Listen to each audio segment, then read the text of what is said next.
بسم اللہ الرحمن الرحیم۔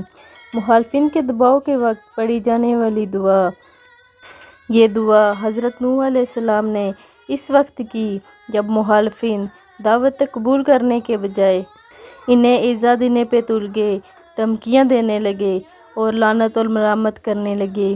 چنانچہ یہ دعا فوراً قبول ہوئی۔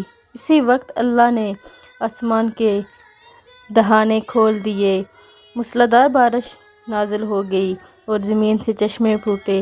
اس طرح اللہ تعالیٰ نے نوح علیہ السلام اور ان کے ساتھیوں کو کشتی کے ذریعے بچا کر باقی سب کو غرق کر دیا تھا۔ وہ دعا یہ ہے: ربی انی مغلوب فانتصر، اے میرے رب بے شک میں مغلوب ہو گیا ہوں، اب تو ہی ان سے میرا بدلہ لینے والا ہے۔ اگر ویڈیو پسند آئے تو لائک، شیئر اور سبسکرائب کرنا نہ بھولیں۔